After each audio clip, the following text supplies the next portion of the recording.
In today's episode, Courtney and I have the pleasure of sitting down and talking with Ulyanna Chung, agency owner and author of Culture of Agency. This episode is all about business ownership, going from one agency to two agencies, the struggles that Yuli has experienced, how she's overcome those, how she's scaling her business and prepping to open a third location. So, with that being said, let's start the show. Your supervisor is constantly telling you that they need more life insurance out of you. They need more apps. They need more premium, but you don't know how. I know I heard this from my supervisor all the time, and I was like, that'd be great, but I don't know how to produce more life insurance. They never trained me. This is exactly why we created the six-figure life insurance producer course just for you. So if you want to know exactly how to bring life insurance up on those new business P&C sales conversations, when you're servicing a current customer, when you're having an appointment with a customer, whether it's in person or virtually, this is exactly why we created this course. You'll learn from the playbooks, the video training, the word tracks, the scripts. So you'll know exactly how to not only bring it up, but the questions to ask to get them interested in having a conversation with you, how to educate them on the policies you have for their plan, and how to ask for the sell a minimum of 3 times in any life insurance conversation. So the best part is it's a one-time investment. You own everything I just shared with you and more forever. So if you're interested, make sure you click the link below, quit struggling, and learn exactly what it takes to be a six-figure life insurance producer. Hey, welcome to the Insurance Buzz. We are your hosts, Michael and Courtney Weaver, and we have a very special guest with us today, Ulyanna Chung. Yuli, how are Hello, you? good morning. And I just want to say, welcome back to the Buzz. We have had very few people come on as second guest, and you crushed it the very first time I talked to you. You're one of my favorites, and so we're so honored to have you on for a second time. Oh, thank you. We're pumped. We're going to talk about running not one, but two agencies and how you were setting up your day and how you were setting up your team to have success in that. So let's jump right in. How long have you had the second agency? A little over 2 years. I think when I was on with you guys the first time, it was just opening up.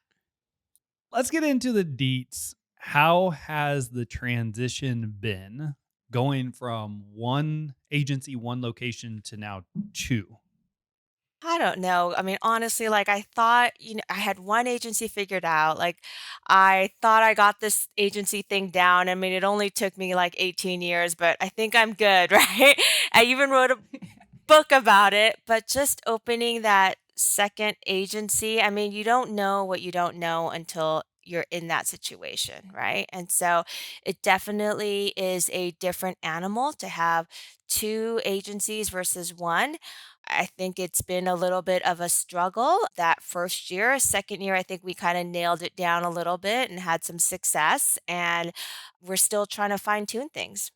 I would love to know, Yuli, like when you think back 12 months ago or 24 months ago when you opened it over that first year, you said that there was a little bit of a struggle. What was one thing that you struggled with that maybe you didn't anticipate that was more difficult by just owning the two agencies? Well, I think when you have one agency and, a certain number of team members at the time, I had like 6 or 7, right? You can give more of your time to 6 and 7 employees, right? You can give more of your time. And so you can actually foster that culture that I talked about, right? That you can make that culture what you want it to be, improve it. When you now have 10 or 12, it's different. Like you're only one person, right? And so you actually have to have almost like a management layer, and if they're not doing that same thing that you are, if they're not you, right? Then again, tweaking that and finding out how can you extend your culture past just what you bring to it. So talk a little bit about the management layer. How quickly did you implement that in your business? Was that your first year of your second office? I always had an office manager. And so when I first opened my second office, I wanted more of what I call a COO, right? Somebody to kind of manage that and then have like senior managers in each agency. But it's also kind of hard. I mean, I don't know, like when we were all new agents, like learning to step into that role and lead people and have that, they're going through their growth also, right? And trying to figure out what that looks like and what leadership is for them. Separate for me what you saw the major differences were between an office manager and a COO. Hmm. So actually, that's what we're kind of tweaking. So I think the bigger I get, and when I say bigger, it's also agency size, right? The bigger I get, and then Yeah. I'm putting this out into the universe that, my third office will just come to me like within the next month, right? But, the bigger you get, I think so our org chart is going to be a little different. So not only do I have US based employees, but I also have international employees. I have employees in the Philippines. And so what I'm looking for how to separate that is so I believe in, traction. I don't know if people have read that before, traction and scaling up. So I definitely feel like I'm the visionary and I need more of an integrator. And that's kind of that COO position.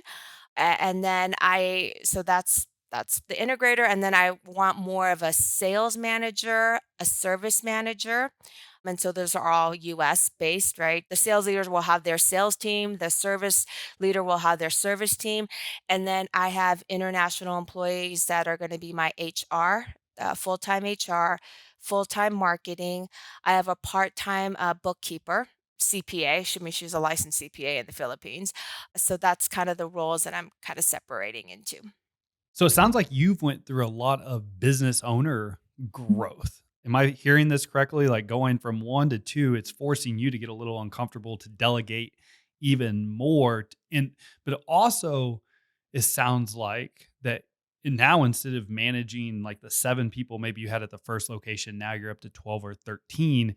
You're going to prioritize your time to these are my 1, 2, or 3 people that I'm talking to the most, and they will be running the operations. Is that what I'm hearing?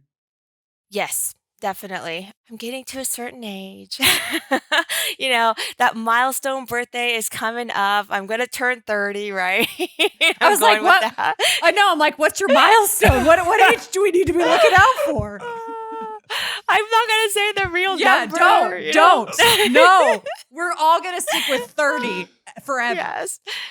So I have 3 years before that milestone birthday. And so I'm trying to scale as much as I can and then delegate because I do have other things. So part of the other international employees that I have is I have a personal assistant and then I also have another international employee that manages my real estate for me. So kind of property management. Yeah, property manager. I guess that would be his title. So that's what I'm trying to put in place this year is to really streamline those roles. Kind of it's right now it's kind of a mishmash of everyone's doing a little bit of everything, right? But streamlining those and having people trained really to do that. So I'd be curious to because this is a big overhaul. All right, we've done this, we've experienced it. It's not easy. Like when you decide to bring on to buy back your time ultimately, but also to hire people better than you to run the things that you don't want to run. And it's an extremely difficult overhaul that challenges you as the business owner. So I'd be more interested in hearing what caused you to take this step to go and scale the business in this direction. Cause you definitely could have continued to do what you were doing, be wildly successful, manage everything yourself. I mean, we see it all the time, but you're making an intentional effort to scale your business by growing people by your side. So I'm interested in what caused you to take this step. Well, I think our most valuable asset, is time, right? Like money is great but after a certain amount, like when you meet all your basic needs and really it's how much time do you want, right? How much of your time do you want to buy back, right? And so that's what I'm focusing on. Like I said, I have my milestone birthday coming up in 3 years. And by then I want my team fully even if I have again, if my company allows me to have 4, 5, 6 office by then, right? Like where I can manage those remotely, not take as much of my time and do other things that I'm more interested in, spending time with my family. I'm curious on your international employees because I hear a lot of pushback on this, especially in the business owner space and the entrepreneur space. Our support team is based in the Philippines and they are Rock machines. stars. Like, I love Angel and Steph. Hi, shout out. Thank you so much for doing what you do. They are incredible, but I would be curious what your experience has been translating what you do in the insurance space and communicating that to somebody who's not based in the United States. Well, I mean, sometimes we hire young people, right? We hire young Yeah. people right out of high school or college, and like you have to even tell them this is how a checking account works. I mean, I've hired people like that, right? Like where Yeah. you have to start from day one. Obviously, the employees that I'm hiring from the Philippines, that's where I hired too. They have a little bit more life experience, but it's again, hey, I mean, we start with this is an introduction to insurance. So we have a video that's just like, generic, this is an intro to insurance that they understand that, but they're not really working so much on the insurance side per se because they can't get into our systems, right? And Yeah. so it's more, I mean, they have experience with HR. They have experience with doing videos and social media. So, yeah, Where did you go to find great talent? it's just job postings, just like we have online jobs PH. And I always laugh at this. The first job ad I put, I had, I'm not exaggerating, 600 applicants for that job. And so I was telling a friend, I'm like, how do I even like filter 600 applicants? And so basically, I initially hired like the first person I liked and said, will you just filter all of these applications for me? So I basically hired that person as a project manager to start filtering. So, yeah. Job duty right away. I love it. Are you tired of hiring new producers only to find out that your sales numbers aren't improving? It's a common problem in the insurance industry, but the solution isn't always to keep hiring new people. Instead, it's time to invest in a comprehensive training program that can transform your existing team into top performing producers. Our insurance training program is designed to help your team achieve measurable sales success. We understand the unique challenges of the insurance industry and have developed a training program that addresses those challenges head on. Our program covers everything from prospecting and lead generation to closing deals and retaining clients. There's so much more to the program. So if you're interested in joining the program that's helped over 10,000 insurance agents nationwide, visit www.weaversa.com or send me a text directly at 816-727-7610 with any questions to find out more. So, do you currently have any remote workers besides like the VAs that are in the Philippines, or are you mainly in office? No, I do have some remote employees. They work part-time. Well, actually, I have one full-time that's remote completely, and then the other ones come in like once a week, once or twice a week. Okay, so I'd like to talk about just for a few minutes, but what have you learned by managing remote, because this is pushback we get a lot, and this was a hurdle we had to overcome with our how we lead, how we manage a remote environment, those individuals that you're not seeing physically every single day. So what are some things that you have done to help establish that buy-in, that vision, that culture, just the basics of helping manage remote employees and getting them bought into the agency vision? We do morning huddles every morning and a team meeting, and so those can be all done remotely. We do in those morning huddles, like I have one of the VAs make videos. You have to add culture, you have to add fun, right? So like every week someone picks a song and then we have to guess who that person is. Who with and like and they'll be silly, like what's your favorite Christmas song? So all of like Christmas every day we had like who picked this favorite Christmas song. We also had like what's your MMA song? Like what song do you walk into the The walkout Yes, song, we baby. just Let's did this. go. We just did the this walkout song. with And then our team. And then whoever actually, when it was their song, they had to dance. That was the part that they were like, oh my God, no.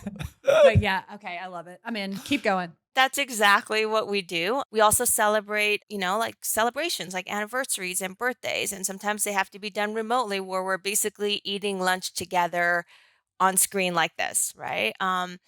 We've had baby showers on screen like this, and we'll play baby shower games, together. So, yeah, I mean, you got to make work fun. Amen. Where is my tiny tambourine? It is around here somewhere. Oh, I can see it right now. Dang it, I didn't bring it on. I completely agree. Because if not, then it becomes a job and nobody's signing up for a job. They're signing up for growth and opportunity. And you're going to spend a lot of time with these people. Like, let's make it fun. Like, why do they have to be mutually exclusive? And- Success and fun go together. And fun is so attracting. Like it's attractive It's to magnetic. new employees. Yeah. It's attractive to customers. Like people love to work with people that have fun doing what they do for a living, period. Mm-hmm. For sure. I want to go back to you said the first year was struggle and the second year was success. What was the difference between year one and year two? I think some of it is the team that gets you there doesn't necessarily mean they're going to be the team that gets you to the next level, right? So, definitely some team turnover. And I used to kind of joke like some of these agency owners that couldn't keep their teams, and there are some pretty big agents. I'm like, it must be so hard to work for them. Their culture must not be that good. But it's not necessarily that. It's sometimes your agency outgrows people. All right. Just like sometimes in some agencies, the team members outgrow that agency. Right. And so it doesn't mean they're bad people. It just means you're going in different directions. Even in like relationships, like I have friends who are both amazing people, but they weren't right for each other and going different directions. And so they get a divorce. Right. Like it doesn't mean either one of them were horrible or did anything bad. It's just we're not rowing the boat together. And that's sometimes what happens in agencies. So we've had some team turnover. Hiring has been definitely tough these last 2 years. I'm sure like all of your agency owners are relating to that. And then again, you give people leadership roles and they have to learn to make their leadership mistakes just like I did. I've made a lot of them. I continue to make a lot of them. So when you say you outgrow each other, and I completely understand that, but I want to like drill that down a little bit. If somebody's listening and they're thinking, oh, yeah, I have somebody that I believe agency is outgrowing this person. What did that feel like to you? What was your cue of like, it's time to let this person go? People are always resistant to change. I mean, I am too. Like who's like, I Yep. love change all the time, right? Like you like Yep. your little safe, comfortable spot.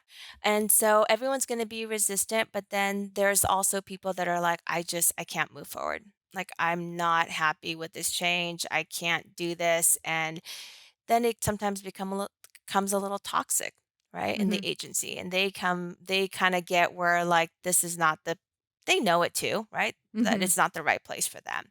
And so sometimes it's just having those hard conversations and you part ways without anyone being mad at each other, right? And if you can, you help I call it rehoming them. Right? Yeah. Yeah, rehoming them, right? And hopefully that works out for them too. Which people outside the insurance industry may not know what rehoming means, but everybody that's in the industry, I feel like this is an insurance thing. Like we're just going to rehome you. We're not going to fire you. We're just going to find a better opportunity that better aligns for you. I don't think that's a bad thing. I think It's if great. you already have your licensing and you really do have to go to a place that fits where you want to grow. Mhm. And it's kind of like repotting a plant. Like it's time for a new pot, baby. Let's move it on. Yep. I'm curious because I struggled with this a lot when we were growing and we were hiring a lot of different positions of things that I was doing. What were the first few things that you delegated off of your plate to step into that CEO role? Definitely hiring, reporting, some of the training, social media, my accounting. At the end of the day, most of us entrepreneurs are a little bit of control freaks. Let's just be real. Let's just be A like, let's just little say how bit? it is. We got A that. little bit. I am a full blown, full speed control grip. I got this control grip. monster that just comes up on me every now and then. It's like, better watch out. Okay, I love that you said that. I love that you made us sound so nice and dainty. A little bit of control freak. Okay. Uh, and we also like things done our way, right? So I share this story that one time I asked my husband, like something was broken in our house, and I said, "Hey, babe, can you take care of it? Like, hire a plumber, get it done."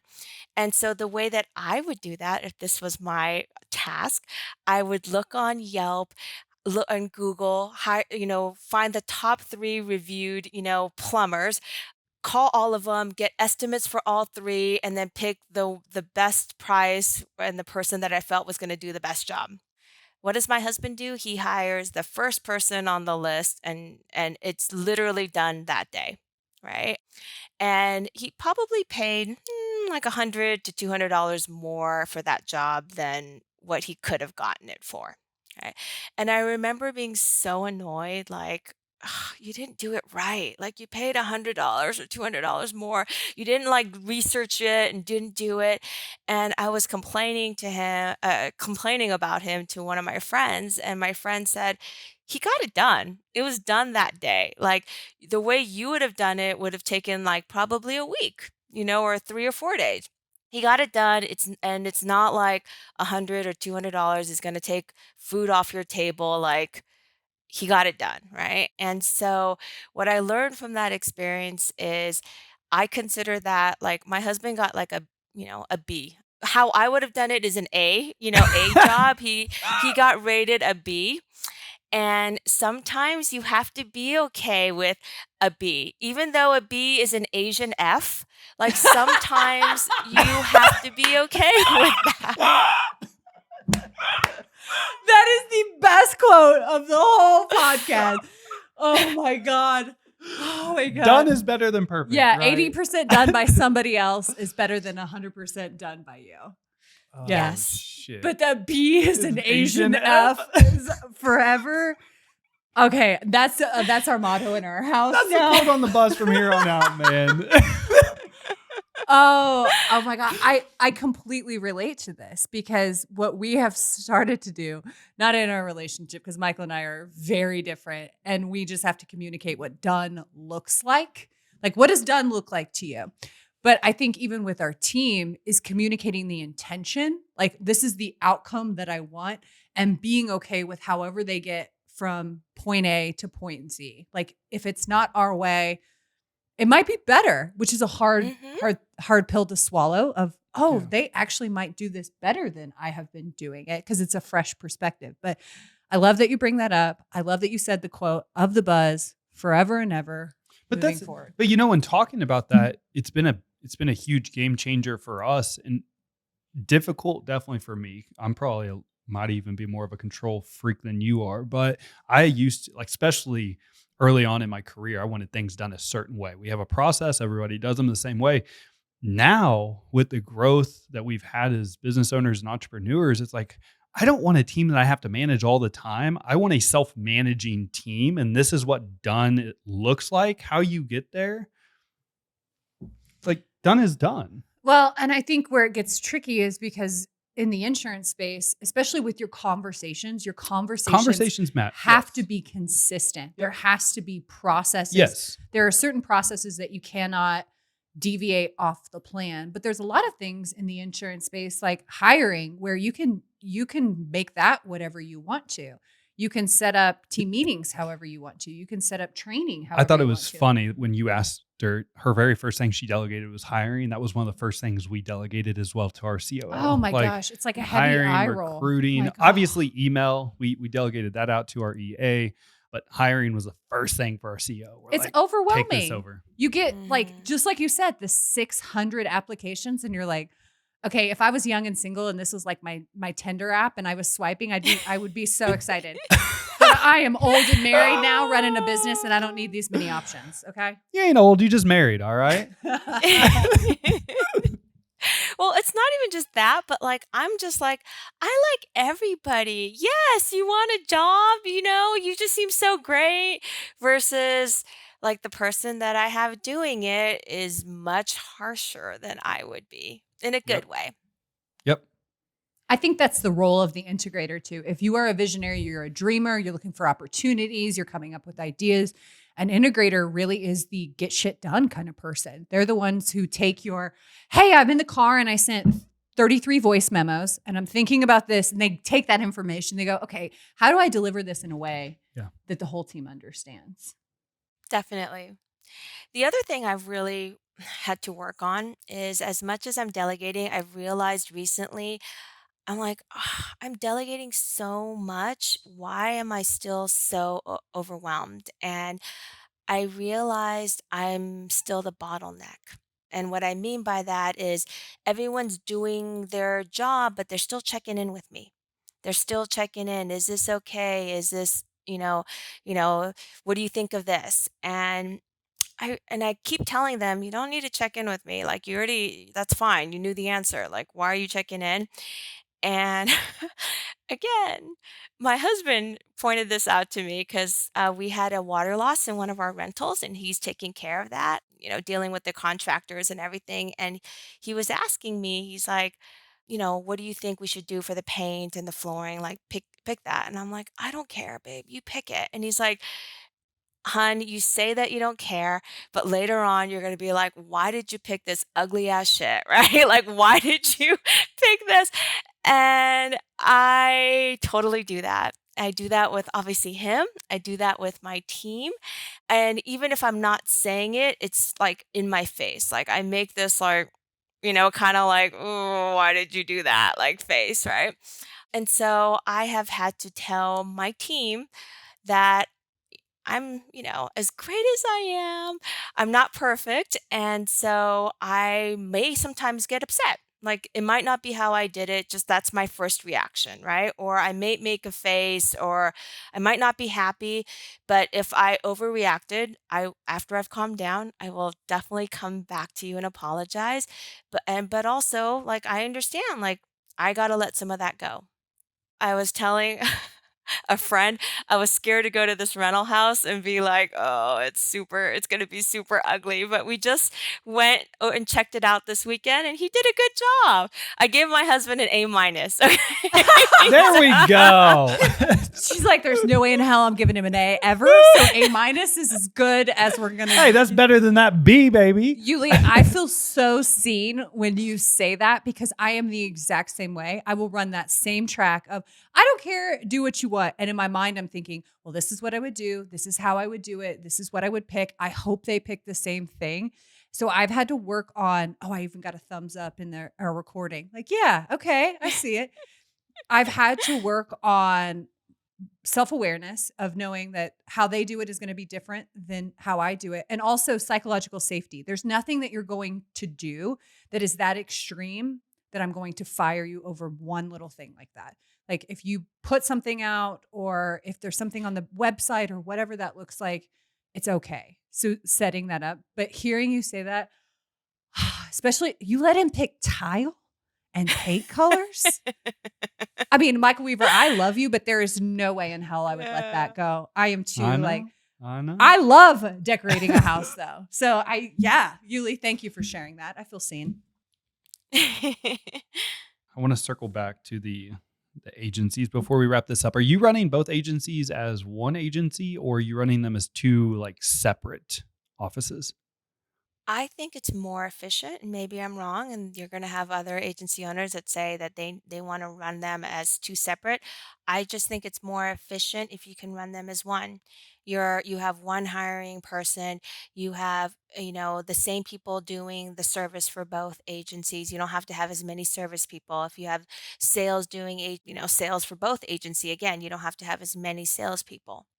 That makes a lot of sense. If there was one piece of advice you would give somebody considering going from one agency to two agencies, what would be the one piece of advice you would give them? I'd say learn to let go of control a little bit. You can't do it all and learn to delegate. So good. Let go of control, baby. And if y'all didn't know this, Yuli wrote an amazing book called The Culture of Agency. And so I want you to go check it out right now, cultureofagency.com. delegate.com. All right. But it's awesome. I know that she's currently revising it right now, but Yuli, this has been amazing. This has been awesome. I just want to say I appreciate your openness and vulnerability to talk about some things that you're currently going through as a business owner. That means a lot. So thank you so much for coming on and your time today.